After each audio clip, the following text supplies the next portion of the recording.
Photon is an individual research organization based in Japan. We focus on the theory of everything. Also, we create fascinating ideas to accelerate the technological growth of Type 1 civilization.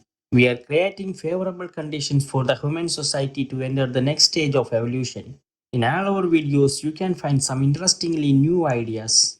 In this video, we are going to say that the kinetic energy of photons in a vacuum is not always the same. For that, we are experimenting with the blackbody radiation and the photoelectric effect here. According to me, there is no speciality in blackbody radiation or the photoelectric effect. We can explain them naturally like every action occurring in our surroundings. Nature is giving us the answers if we observe it clearly. We can observe everything as simple, even the Big Bang, inflation, or any action happening in our surroundings as the same. Because everything in the nature is working under the same laws. Here I am trying to understand the force and energy. If we understand very well what is happening when a force is applied to an object, it will give us the answer to everything.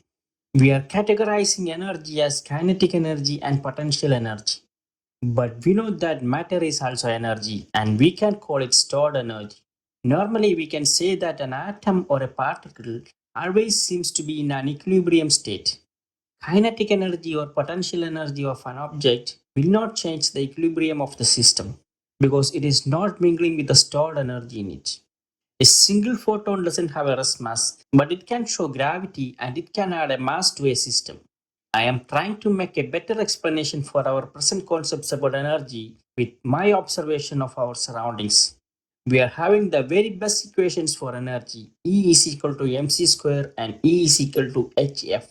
Einstein explained us to the relationship between mass and energy. And the Planck relation E is equal to hf relates the energy with frequency. To say something about my thoughts on the subject of energy, I would like to go back to the period of Planck and Einstein and find a relation between these two theories. Planck explained to us about the blackbody radiation and Einstein explained to us the photoelectric effect. I was curious about these two phenomena and I intended to think about the blackbody radiation and the photoelectric effect to reach some conclusions. Blackbody radiation describes the amount of energy required to form an electromagnetic field. Here we can imagine a photon as a unit particle. So here we can see the amount of energy required to form a unit particle or a photon and its frequency. Once we go through the photoelectric effect, we can see that a photon can eject an electron from an atom if it has a sufficient frequency. So it is clear that the frequency of a photon varies. That means the frequency of a particle can vary according to the amount of energy stored in it. We know that the minimum amount of stored energy required for a photon to eject an electron from an atom is clearly related to its frequency. The intensity or velocity of the photons has no role in this situation. Here we can say that if a photon doesn't have sufficient energy stored in it to eject an electron from an atom, it will radiate from the atom at the same time. In the blackbody radiation, we can see the amount of energy required to create an electromagnetic field. And in the photoelectric effect, we can see that an electromagnetic field is added to an electron to eject that electron from an atom. Now we can imagine what will happen if the amount of energy is less than this level. Normally we can say that its frequency will be less. In a black body, it cannot create an electromagnetic field. And in the photoelectric effect, it cannot eject an electron from an atom. So it is just acting on the object and cannot cause anything serious. Imagine a particle with less energy stored than a photon, maybe half or something less than a photon. What will happen if it is like that? Normally, we can say that the frequency will be that much lesser. So at this time, those particles with lesser energy in it cannot act against anything. It can act like a transparent object and it can show only gravity according to its frequency. We all know that if one or more photons are accommodated in a system, it can add some mass to the total system. This way, these low energy particles can add mass to the system according to the number of particles in the system. Here I am intended to say that the dark matter may exist as particles like this. That's why it can contribute mass and gravity to the total energy of the universe. Here we can use the equation E is equal to hf and calculate the energy of a photon. We know that photons don't show any rest mass even if they travel with the speed of light. In light, we can observe photons with different frequencies at the same kinetic energy or velocity. Photoelectric effect states if a photon has a certain frequency, it can eject an electron from an atom. Now, for a moment, we can forget the photon. We can imagine an object with a fixed mass. Think that object is at rest now and we can apply a force on it. Suddenly, the object gets moved and it achieves a kinetic energy. So, the kinetic energy is the energy or force which affects another object. So, now the object's total energy is its rest mass plus its kinetic energy. So, a photon's total energy is hf plus kinetic energy. Here, kinetic energy is equal to the speed of light. So, a photon's kinetic energy is equal to hf plus c.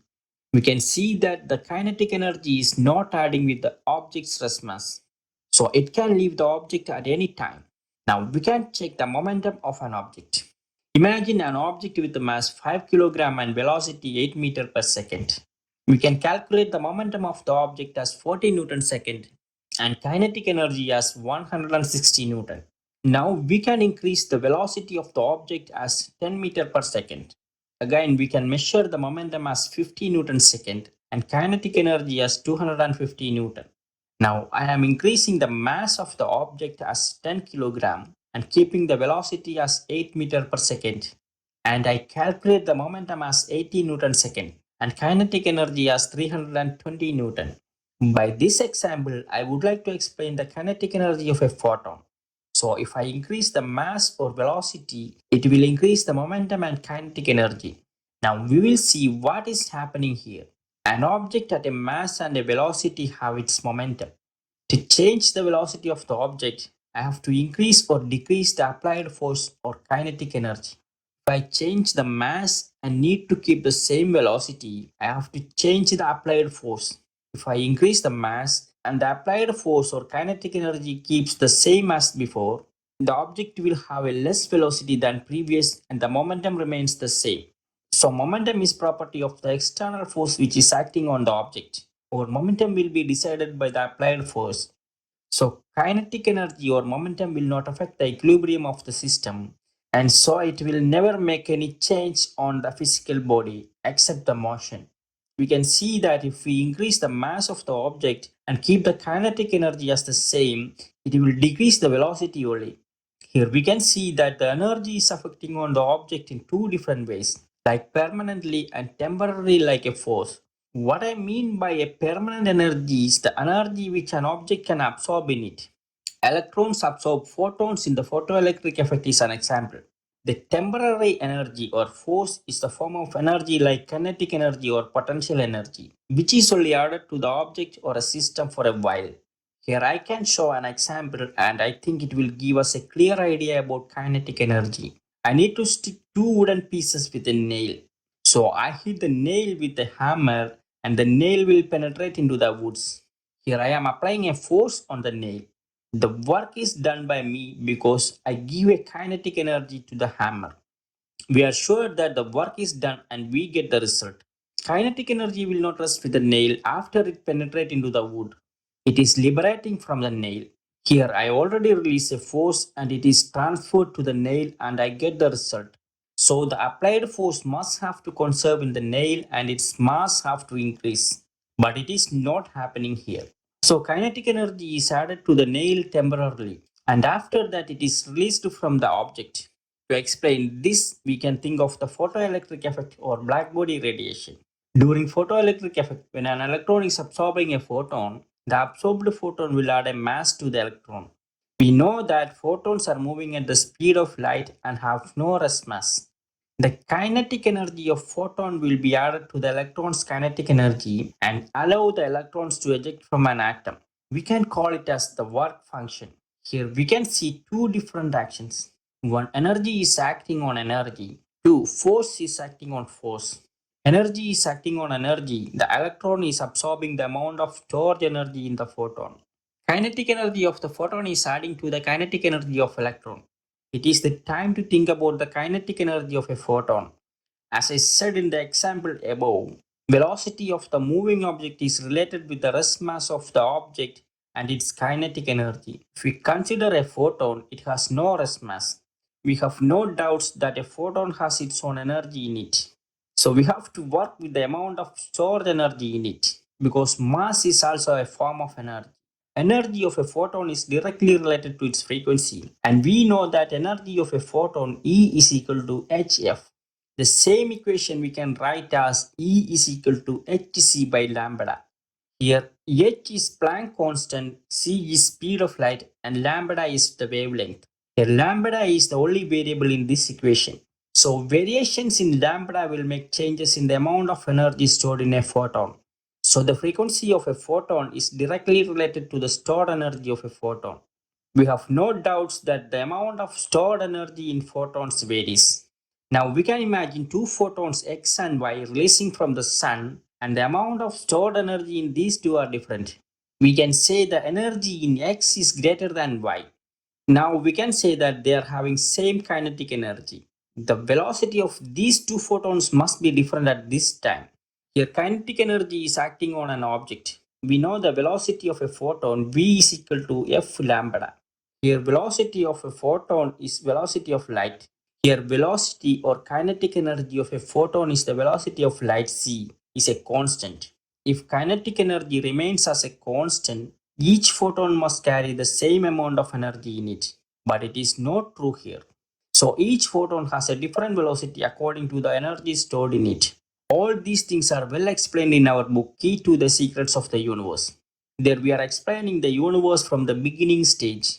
We start from the primordial collision of two primary particles to form the Big Bang singularity.